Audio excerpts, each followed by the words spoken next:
coming straight from jail. Oh, you know, they put me in jail for diddling girls. I couldn't help. I was watching the music video for Holy Night from Toradora, and I just couldn't help but feel like, man, I'd love to diddle them girls, if you know what I'm saying. But they're anime, and I can't get to them in the anime world. But here I am from jail, and you're still listening to Christmas on FM with Bill Cosby coming all the way from jail. Scoop. I'll see you next time, y'all. I almost spit out my coffee. That was Bill Cosby from jail. In case you forgot, Bill Cosby is hosting this segment. Yeah, it's Bill Cosby. It's not Victor, it's Bill Cosby. It's not me, it's Bill Cosby. He won't leave us alone. He keeps emailing us when to get on Veggie Bros. Guys, I get a pretty big tax break from letting Bill Cosby call in from jail. Because he's black. Yeah.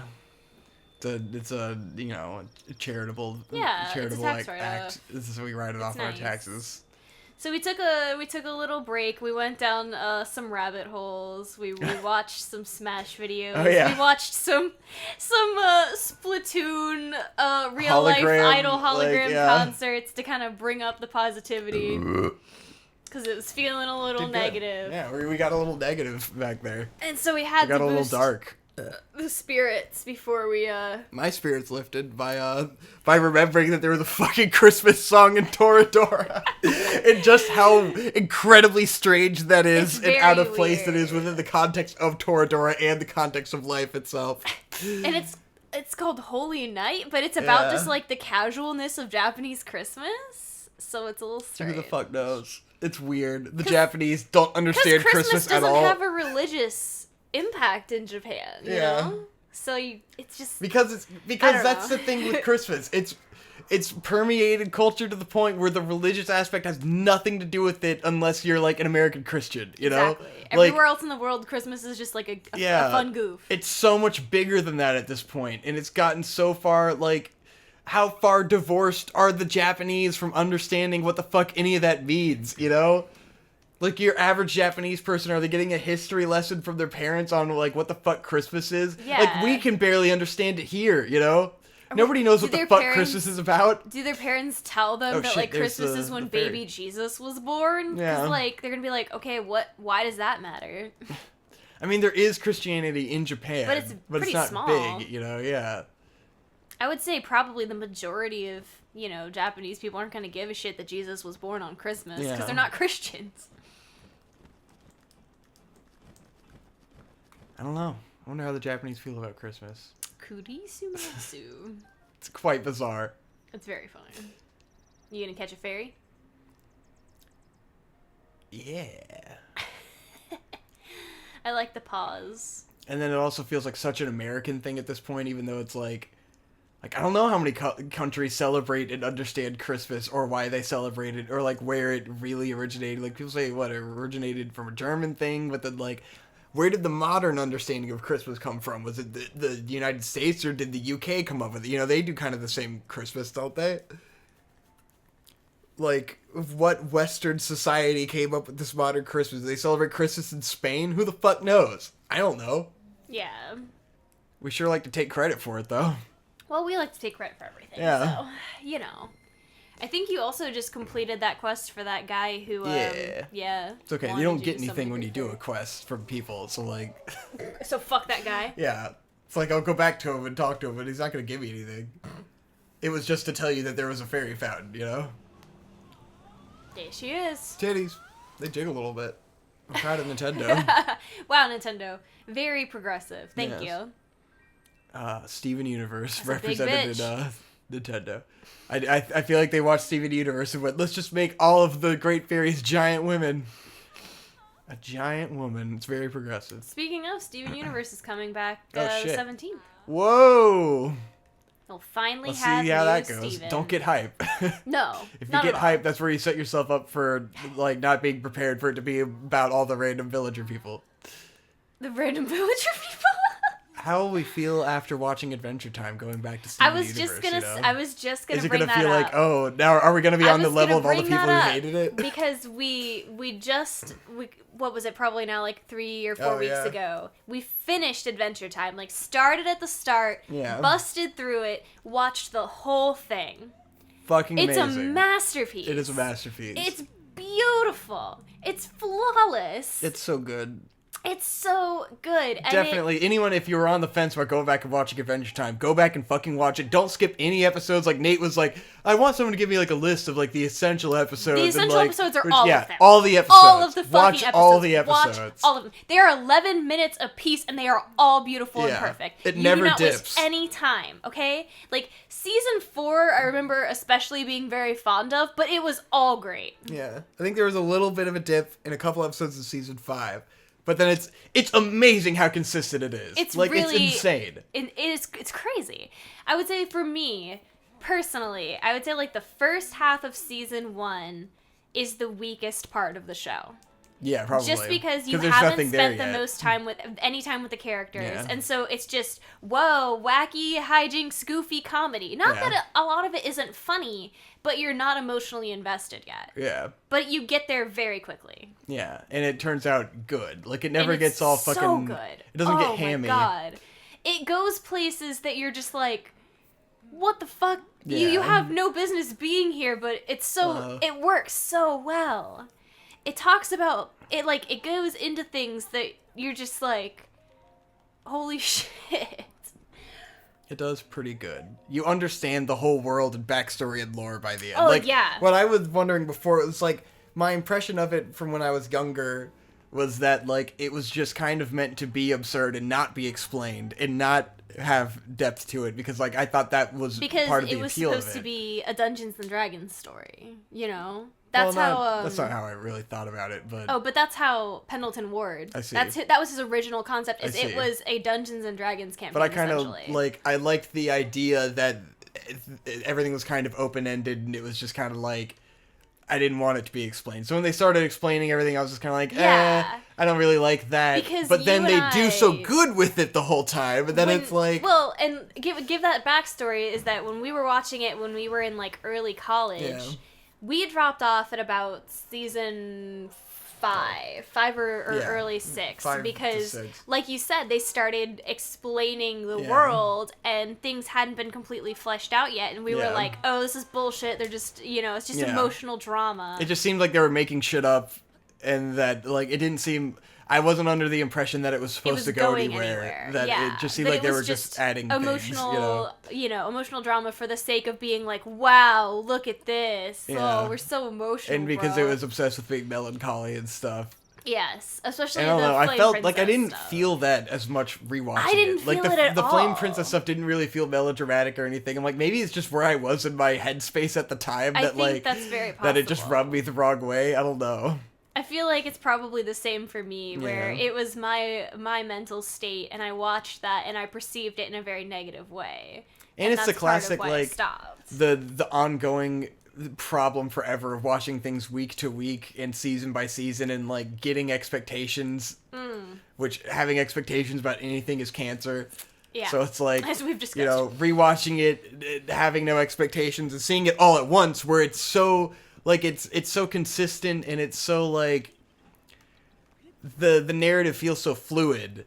It always makes sense, and it's always progressing in a logical way. So, like, it feels like it's planned, you know? Yes. It doesn't feel like random shit. Every character has a purpose. Every character has a sense of individuality, and you understand why they're doing the things they're doing and how they grow. It's pretty great. It's good fucking shit. Perfect. It's the best American The ending cartoon. is just like, you're gonna cry afterwards, you're gonna be so sad that it's over, you know? But it's like a really satisfying conclusion. It's both a really satisfying conclusion, and also, like, you can see where they could just keep going forever with it, you know? But again, that's the pitfall of going on forever. Yeah, but it stops while it's ahead, for sure. You've got to stop while you're ahead, while you're in a really good place. I'd rather end there than be drugged through the dirt for, 20 seasons. Yeah. Have it turn to shit. They definitely quit while they were ahead, which is amazing because it's 10 seasons long. Like, it's 10 seasons of excellent everything. It's ridiculous that it managed to be so good for so long. It is truly ridiculous. Also, canonical lesbians, so there's Yeah, they didn't bitch out of the lesbian shit at the end. Everybody, full-on kiss. Everybody loves to give Steven Universe cred for being so LGBTQ plus everything friendly, but like, haven't seen have any queer characters actually kissed in Steven Universe? Like full-on kiss on screen. Did Ruby and Sapphire kiss? I feel like no, you're right. And they got married, so I mean, I guess married. they had to up the ante somehow. They're pretty gay. But Adventure Time was the perfect, like, they probably couldn't have gotten away with it at any point, but since it's the last episode, it's like, fuck it, we're doing it, you know? We're gonna do what we want. We're doing what we want. It's over. Like, what are you gonna do? It's over. Yeah, what are you gonna do? Cancel the show? It's fucking done. They're gonna kiss. The gayness is out. It's over. Thank God. I am actually very pleased with where that ended up going. Because, of course, you know, watching it all transpire from outside, you're like, oh, well, it could be pandering garbage. Yeah, but that's when you watch what made people made it sound like. It's not pandering garbage at all. It's very organic, and it works for the characters. It's great. It's not just, oh, two female characters, make them kiss. We want to have gay characters. Gay! It's like how Steven Universe is about being gay, so like it's perfect. It works great. Yeah. That's like the whole show is like we're gay. Exactly.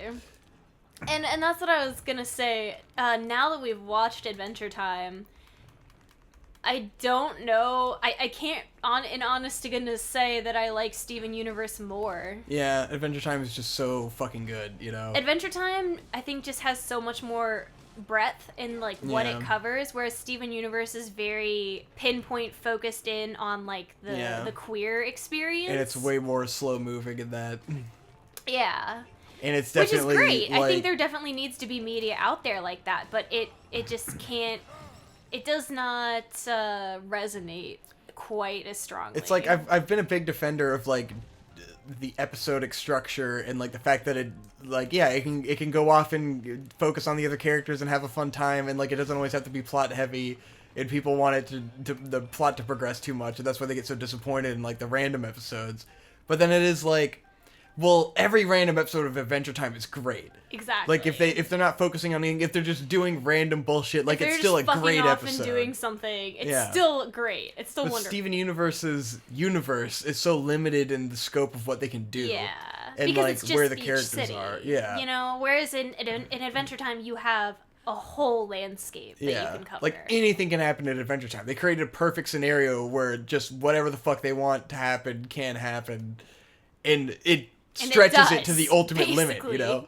Like the limit of the mechanics of Jake's powers are really explored to the fullest extent, you know? You're not disappointed in like, oh, I wish they had kind of gone in this direction with this. It's like they explore almost every possibility by the end of the show. Oh yeah.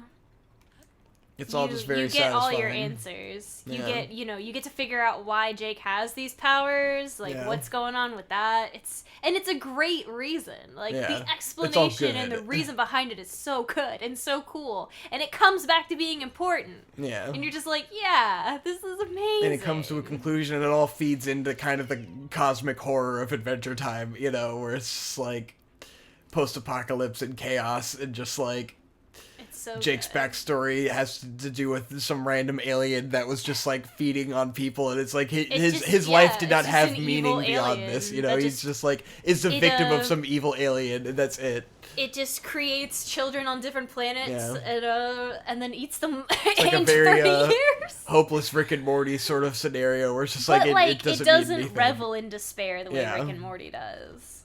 It is kind of like a better version of Rick and Morty by the end, where it's like it has the concepts and absurdity of that, but like stays consistently great. Yeah. And keeps that good plot going. Oh man, so good. Yeah. So fucking good. Well, and the thing is with Rick and Morty, the characters don't grow and change, you know? Yeah. You're not gonna get any character growth there, but in Adventure Time, you get phenomenal character growth. Yeah. I mean, Morty's grown and changed a lot, but you're not going to get a Finn level like character growth. Because with Rick and Morty, it's to the detriment of the show because the comedy relies on them being stagnant. The same, you know. Exactly. Yeah. Where Finn fucking really grows and changes. Finn becomes a completely different person by the end of the show, much like growing up from being 13 to 18. But it helps because Adventure Time laid the groundworks for like him to be able to do that, you know? Because he was a child and then he does grow into an adult. Whereas with Rick and Morty, it's like Rick and Morty is dependent on Morty staying a kid for the plot dynamic to work, you know? Exactly. It wouldn't make sense if Morty became 18. Like it's not it's not funny anymore. That's the comedy of it. Right. But Adventure Time isn't just a pure comedy, you know? Right, exactly. It's just a fun adventure cartoon, you know? It's not really a comedy. No, they're different shows and they definitely have different purposes. I was just drawing a distinction. Well, it just led to a good analysis, good compare and contrast analysis on why Rick and Morty characters have to be stagnant. But I mean, that's been true for a lot of comedy. That's kind of the basis of a lot of long-running comedy shows is no one can change, and that's why there's always the joke of a hard reset at the end of a season. Yes. Because and why a good if anyone comedy, learned anything, they gotta unlearn it. That's what makes like Parks and Rec so special, is that the characters can grow and change in a comedy. True. They don't have to stay stagnant. They do a really good job of having them grow. And not get boring after they grow, you know? Exactly. They don't become perfect people who are perfect at everything and boring. Yeah. They're still goofy and quirky and dipshits sometimes. They're just, better dipshits. Because The Office was the example of the unending comedy where none of the characters could grow and change, you know? Yeah. Except for, like, Jim and Pam, but they stay the same people. They just, like, their relationships change, but their attitudes stay the same, you know? Yeah. I mean, the only character that had the chance to really grow there is kind of Michael, but that's because he left the show. But then, because he grows at the end and leaves. But until that point, it's leaves. But his character became stagnant because he couldn't grow and change. Yeah. Ugh. So it's just like, oh, well, he's going to do the same shit again, you know? Exactly. BoJack Horseman at least kind of fixes that in the newer seasons. Where that's where I was afraid of with that, where it's just like, okay, nothing's ever going to change. What's the point of watching this? You know, he always resets. Exactly. But they've done a great job with that. But I mean, same thing with Rick and Morty, at least with Rick, is a character like that, you expect them to grow and relapse because of the nature of their character. Yeah. But it is good to see BoJack, like, actually learn and actually grow permanently. And when he'll relapse, it'll be in a way that makes sense and is interesting. Yeah. Where it's like he does it in a new way that he wasn't ready for. Right. A different fuck up, not the same one over and over again. Where it was the latest season where it was like the prescription drugs, you know? Where it's like, he was doing a great job of not falling into the same pitfalls as before, but he couldn't have predicted this. Exactly. Where it's like he literally needed them as a medical thing. It started innocuous as something that was actually necessary and developed from there. Exactly. And that's how those things get addicts, you know? Not his fault per se. Yeah. He just kind of got fucked by the system on that. Unfortunately, that's very much how it works in real life, too. Yes. Opioid addictions, am I right? Haha, very funny. Guys, we haven't talked about this much, but Hope is addicted to prescription opioids. It's not a joke, send help. It's not a joke. I need you guys to super chat us so I can buy more fentanyl. Yes, all of your super chats have been going to fentanyl. Hope snorts it. I rub it in the rim of my butthole. It's just a good system, you know. We really, we're enablers. You don't snort fentanyl, Victor. I mean, you can. No. You can snort anything if you try hard enough. I guess. But I don't know that I'd recommend it. Got him. Fucking got him. Ooh, there's a shrine in here. I didn't even know. I was just hanging out, playing around. Look at that. I did it. But yeah, I mean, Adventure Time, 10 out of 10. Fern is best boy. Fern is great. Fern is such a wonderful character being thrown in like so late in the game. Exactly. He shows up so late, and you're just like, what the fuck's going on thing. here? They just consistently keep bringing in more good characters. Like the whole fucking lemon grab arc that was just amazing out of nowhere. And then and then he kind of like dies off, and it's fine, you know. And you're just like, yeah, well, he did his thing, you know. He had his arc, and then he was gone. He didn't get run into the ground, you know. Yeah. They explored like lemon grab to the extent that he made sense, and then he was gone. Yes, exactly. And it was really cool. So good. With the lemon hope. Lemon hope. No! You're too slow. Speaking of you're too slow, Yes. Victor doubted me, but today we got to see a poster for the live-action Sonic movie that's set in 2019. And Detective I'm very Pikachu excited. wasn't enough, huh, guys? We're gonna get Detective Pikachu. We're gonna get live-action Sonic. I'm fucking so excited for 2019. I just want to die. Oh I want my to God. fucking die. It's gonna be the fucking year of the memer. It's gonna be so hard for my brain to handle anything that's gonna happen. Like, I don't know if I'm supposed to be happy or enraged or I don't know what the fuck to feel. I'm just excited because it's gonna be hilarious. Like, I know it's gonna be hilarious, but I'm also gonna be, like, personally offended, you know? I mean, yeah. It's insane. That's the point, though. If you're not What am I doing personally with this offended, bomb? then I don't think you're doing it right. I don't know. Can I just kill that guy with it? Okay. Maybe I was supposed to blow it back in the other room to unlock something. Fucking Sonic the looks movie. like an absolute fucking eldritch nightmare. Yeah. It's gonna be awesome. You can He just is, tell like, from his he's outline. so knobby. Like, Yeah. his knees and his elbows are so pointy. It's so strange. It's like, who the fuck is designing this? Like, have you ever seen Sonic before? Are you fucking what? What are you doing? I'm wondering if it was gonna get canned until the reaction to Detective Pikachu was yeah. super successful, and Like, then they were like, "Oh shit!" Ah! Everyone reacted so strongly to that they were like, "Oh, we could do it. We could do Sonic." So I they had to mean- quickly throw a design together, even though it could not even be the final design. I mean, but they're yeah, it could rushing to definitely make the change. movie, you know. But I mean, if Jim Gotta Carrey ride is that still going to be bandwagon. Dr. Robotnik, Was that oh my God, a I'm thing so or was that a excited! joke? That's like a real theory. I thought I had made that joke or something. No, there's a real article out there that suggests that. Oh my God. I can't confirm that it's really real, but that is a thing that has been theorized. We're in a parallel universe. We're in the alternate timeline. Oh my God, Like, I'm so it's excited. insane. We're in fucking Bizarro world. It's gonna like, be awesome. Donald Trump is president. They're making Detective Pikachu, and they're making Sonic the movie. Like, we're in the Bizarro timeline. It's insane. The best timeline. How did we're so blessed to be here? Hashtag blessed. How did this For happen? sure. How do I Oh get up man, there? I'm so excited. I want to go up there. I guess I gotta do the platform. How do I get that back over here? Shoot it down. You need a new I platform. suppose. See ya, nerd! Struggle. There you go. Balloons. Get out of here. Oh, Oh yeah, that's right. I just gotta hit this thing. turn it off, turn it back Wind on. scar. Exactly. Wind scar. Wind scar. Wind scar. Oh. Wind scar. Wind scar. Yikes. Okay, I have to like spin it. It's stupid. Don't pop Ah. the balloons. Don't I can't. I pop got a them. leaf. You can't pop it with a leaf. Or can you? Oh shit. Nice. It slammed into the wall. Whoop. So, other than being really excited for... Speaking of things that I guess betray your expectations. Oh, yeah.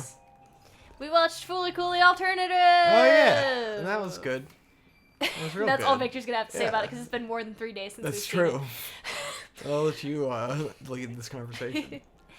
So, Fully Coolly Alternative is actually really good. Shockingly. I was quite surprised at how much I enjoyed it. Because, it's almost like whoever directed it actually understood Fully Coolly and realized that you don't need to just literally rip the visual metaphors from Fully Coolly one for one, and that the spirit is what matters. Yeah. You don't literally have to just be like, oh my god, do you remember this imagery? Do you remember this imagery? You remember all this stuff? Yeah, here's Pillow Songs, you fucking idiot. Let's have Haruko. Let's continue that plot line of how she's in love with You know how Adamus, Haruko is in and love with Adamus? That's the main plot now. That's Like, what Fully shut the Coolly's about. fuck It's up. about Haruko and her journeys through space and being in love with Adamus. That's what the plot is. Yes, that is the plot. That's the literal plot. And it's like, yeah. Like, no, nobody fucking wants and that. like going way too hard on like the sexual stuff to no avail, like with no without point or any direction. real point, just fuck it. No. It's like, oh, that's what Fully this Cooley's is, about. It has to be about like weird sexual experiences as a child. Like that's the premise. That's it. That's what Fully Cooley is about. I mean, that's we just have to make it so the girl fact. is like having dreams about like getting fucked by zombies or something. Like what the fuck ever. That's Fully Cooley. That's the plot. That's what it's about. No. Whoa, this dungeon is fucking cool as Holy shit. shit. I love this. This is a big place. Yeah. A big this boy. is quite the journey. The hero's Not sure that I did this one before. I felt like I had. Well, anyway, Fully Cooley Alternative is more along the lines of if K-On! Took place in the Fully Cooley universe. Yes. Because instead of focusing on a angsty middle school boy, it focuses on a group of high school girls who are just going through, you know, the emotional shit of being in high school and learning how people work. And learning how you can interact with other people and, you know, kind of what parts of yourself maybe you should curb and what parts, you know, you can't help. And just, you know, growing those relationships. I mean, it's mostly about coming to terms with, like, becoming an adult and realizing that, like, your high school friendship dynamic... Literally what I was explaining in the last episode, that the way you are with your high school friends now isn't going to last forever, that you have to grow up and find a purpose in life, and, like, you can't just do the same thing, you know? Yeah, you can't repeat the same thing over and over. You can't be what you were in high school forever. Yeah. Your friends are going to leave, they're going to go to college, you know, you have to figure out what you want to do for your job and stuff like that, and, like... But, I mean, I would say it's also about how you interact with other people. Because a lot of that had to do with the main character and the way she would get involved in other people's problems, even maybe when they did not want her involved. Yeah. Because that was how she was framing herself through being involved in other people's, you know, problems and their lives, even when they didn't necessarily want her there. Yes. And how that can how that changes a relationship's dynamic, and that can make people hate you. Yeah. I mean, it's really, she's projecting herself onto other people because she has her, like... Uh-oh. Yeah, hold on. I gotta focus. I'm focusing on the dungeon and trying to talk about this, because it's like... She projects herself onto her friends. That's her biggest characteristic, is that, like, her friends are all... She was not seeing them as who they were. Well, it's that she wanted what they had.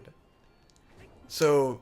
Like, what's her name gets a boyfriend. She wants a boyfriend. So when she projects her wants onto onto her situation, where, like, she wants them to stay together. Like, her friend is obviously, this guy's a douchebag. Yes. Obviously they're immediately broken up and stuff, and her friend is fine with it, you know? Yeah, her friend She's is like, yeah, I didn't really like him that much anyways. Was. But for her, she doesn't have the emotional maturity to understand. Yeah, to understand that, but it's also because she wants that for herself. She wants her friend to be happy, and so she sees my friend isn't happy, and she isn't happy, like, she has this thing that I want, and that, I think that would make me happy. Right. So why isn't it making you happy, you know? Why do you not want that to be permanent? Because she just wants everyone to be happy. But she's not thinking about what makes her friend happy. She's thinking about... what she would want. That it would make her happy, so why isn't it making you happy? Like, oh, you have this thing that I want. What are you doing, you know? Yeah. And she does that with all of her friends. She tries to put herself into their life because they're doing something that she wants to do, you know? Yeah. Like, her other friend is trying to become a fashion designer, and so she's like... She's trying to get involved with what she's doing because she thinks she needs to help, but it's really that, like, she doesn't know what she wants to do, and her friend is doing something she's passionate about, so she wants to be a part of that. Yeah, she wants to be in her life doing that because she can't figure out what she wants to do herself. So she thinks, oh, what I need to do is help my friend, even though they don't need her help, you know? Right. And she has no self-awareness of this at all. Yeah, and the other thing is she is kind of oblivious to the way her friends feel, because the friend who's trying to be a fashion designer, she kind of like butts in, even though she was very explicit in that she didn't want, like, she literally says, if I don't do it myself, it doesn't mean anything. Yeah. And she still insists on being a part of her experience, which, you know, ends up working out fine. But then there's also the boy who she has a crush on in class. Yeah. And through a series of events, she realizes that, like, what she was feeling, she doesn't actually like this boy. She just liked the idea of, you know, having a crush and being interested. And when it was coming to fruition, it's not what she wanted. Well, But even then, she think, is she was lying to herself in that moment, too. Because what she was really afraid of, like, she justified it as, oh, I didn't actually really want this in the end. But what it really was is that she didn't want to change. She wanted things to stay the same, so she didn't get with him because that would have been a change, you know? She wants to stay in the same spot where she's too shy to talk to him, and her you know, she's running away with her friends because that's what she's comfortable with. And, like, being with him would be uncomfortable. So, like, she justifies it to herself by saying, oh, you know, this isn't what I wanted after all, you know, I was just lusting after this guy, but then it's like, she really was just afraid to have that change in her life. But in doing that, she also hurts one of her friends, who comes to her later and says, you know that I liked this guy as well, but as soon as you expressed interest in him, I gave up, and then you threw him away like it was nothing. Yes. So she's hurt her friends in the process of doing this as well. Because she is the kind of person who, like, which I relate to extremely strongly. She complains to all of her friends about her life issues, but she's not paying enough attention to her friends to know their issues, because she's thinking, if they have a problem, they'll tell me, because I tell them everything. Because she constantly talks about her problems. So she assumes that everyone's going to be that way. So she just assumes that her friends don't have anything going on, because she doesn't even ask, you know? She doesn't know anything about her friend's life. She's not asking them about it. She doesn't pay attention, and she doesn't ask. So, like, she didn't know her friend liked that guy. She never asked in the first place, you know? She spoke out first that she liked him, and so her friend's needs went by the wayside. Now, it's also her friend's fault, because she didn't say anything, you know? So you can't be mad at someone when you didn't say anything. And that's why it's really relatable, because I completely understand being in the main character's shoes, but you can also understand what it's like to be the friends, and it's like, they didn't say anything, and maybe what she's doing did hurt them, and that's completely understandable, but the fault lies with both parties. Yeah, that's the interesting thing about the dynamics of the whole show, is that it's like, every situation, they're both the good guy and the bad guy, you know? Like, she is totally right in all the girl's flaws, but, like, she does care about her friends, and she does look out for them, and, like, things do work out in the end. She is a good person, and she does love her friends. But she's a selfish high schooler. They all are. Exactly. And, I mean, that's what makes it relatable and really great. Like, the characters are all great, because they're all girls that could really exist. People that could really exist. Yeah, because I relate so fucking hard to the main girl from my high school experience, and just, like, being kind of the needy person who was not super self-aware of that, you know? Right. And, like, not really paying attention to what's going on with other people, because everyone just hides what they're feeling, and so you feel like everyone's okay, you know? And you feel like, I'm the only one who's, like, fucking losing my shit all the time. Yeah. Because, like, I was just more vocal about it than everyone else, and not really thinking about what they had going on, you know? Exactly. And I do think you get that is wrapped up in yourself. I think that's an aspect of not intentionally, why I assume my old friends hate me, because I didn't really know what was going on with them, and they wouldn't share it, but I'd complain about myself all the time, you know? Yeah. And, like, everyone gets annoyed with that kind of person, except for people who are that kind of person, you know? Exactly. But to you, and, you know, to her, and to me, it's like, well, why didn't you tell me about your problems, you know? I'm here for you. I'm your friend. I want to know what's going on, and you don't say anything. You just get mad at me behind my back, and not say anything about it. What the fuck am I supposed to do wrong if I don't know that you have a problem, you know? Exactly. You just get that, like, feeling in the back of your head like there is an issue, and you don't know what the fuck to do about it. And it's just tedious. Like, that's such a real place to be, because it's the kind of dynamic that happens in a lot of relationships. Yeah. Like, it just is. I've been in relationships like that with friends. Like, it's very real. Yeah. It's definitely just so authentic. Like, even if, like people were saying, oh, the show is like, oh, Fully Cooley, whatever. I'm just like, yeah, but this show, like, if this is actually the case where if this weren't Fully Cooley, it would still be good, you know? Yeah. Like, they took the Fully Cooley brand and they made a good show out of it. But it is actually important that it takes place in the universe of Fully Cooley. That's actually an important part of the story. Like, Haruko is there, and it is important that she's there. She's not just fucking shoehorned in. Yes, she actually does stuff. And, like, yeah, Eyebrows guy is there, but it's, like, 30 years later, and he's an old dude. Yes. And he's been working for, you know, the company that's trying to take down Medical Mechanica for 30 years, and he's sick of their shit. And it's just like, yes, this is amazing. This requires you to have a foundational knowledge of Fully Cooley, but it builds on it, and it is relevant to the story and the characters. It's not just, oh, whoa, check it out. Here's the guitar from Fully Cooley. Yeah. Here's Little Busters. Enjoy the show, you dumb fucks. It's so much better. Like, it continues in the metaphorical direction of, like, how children handle their problems and how adults handle their problems. Yes. Where, like, the adults handle their problems by running away. Like, they're going to Mars, you know? Yes, exactly. Like, they fucked up. It's literally like Man, Bear, Pig. It's global warming. Like, the adults have fucked up the planet somehow. Everything is fucked, and they're just going to run away. They're going to go to Mars. They're going to take all the rich people. They're going to go to Mars and just let the Earth die, you know? They're going to let it go. They are moving on. They are moving on from childhood, you know? They have accepted that things are going to change, and they're just doing the best with it, like her friend does in the end. She goes to Mars with them. She's accepting that, oh, it's fucked. I'm just going to give up on this relationship, you know? Right. Whereas the main girl's like, I'm not going to give up. This is my home. These are my friends, and I'm going to fight for it, you know? Exactly. That's the childish mentality.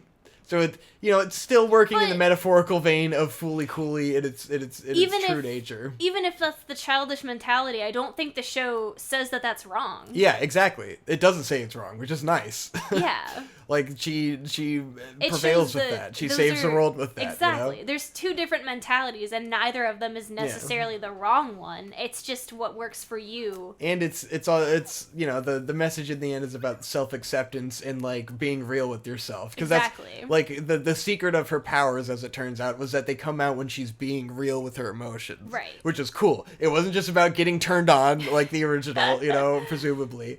And what progressive thought that meant, you know. God. It's like, yeah, when she's being authentic, her powers come out. Right. Because she's not used to being authentic. Herself, and she's being open about her emotions, that's when her power manifests. Yeah.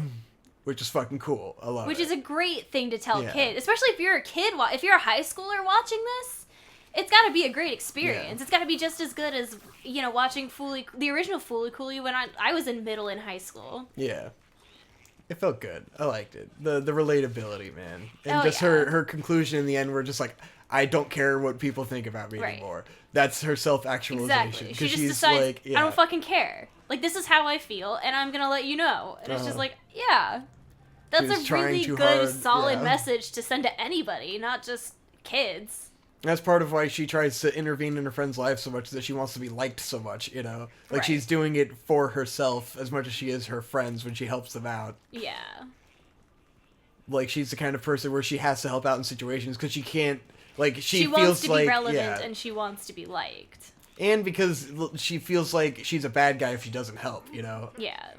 It's that unintentional, like, you're not consciously doing something, like, to look good, but, like, that in your head it's like you're performing for the invisible person that doesn't exist, you know? Yeah. You're being nice for the God that's watching you, that knows everything you're doing, you know? Exactly. Yeah. You're not performing for a specific person in public, but, like, you're performing for a grander entity that kind of has control over your life and what you're doing. That I can't break the law even when no one's looking, you know? Exactly. It's that mentality. That's how I live my life. Like, that even if there's no one getting hurt and there's no one looking, I still can't do the wrong thing, you know? Unless it's, like, downloading something illegally, and it's fine. Oh, because the gods will forgive that. Yes. Very nice. Because it's all bullshit in the end. You're lying to yourself if you think that, like, you're hurting someone by fucking illegally downloading an episode of Sword Art Online, you know? You're performing you're performing justice for no one. Like, fuck you, dude. Oh yeah. Look at that. Beautiful. Nice. Yeah, but there's Cool. some really good emotional moments. I would say it carries on the spirit of Fooly Cooly very well. Yeah. So, yeah. It made me feel pretty fucked up in the end because it just brought back so many like high school emotions and just like that feeling of just like, man, I'm a piece of shit.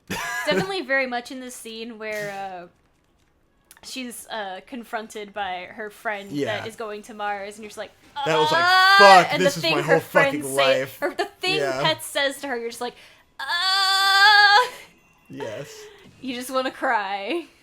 Or it's just like, I never really liked you much anyways. She's like, why? It was something along the lines of like, why did I even, talk to you that day? And I was just like, oh.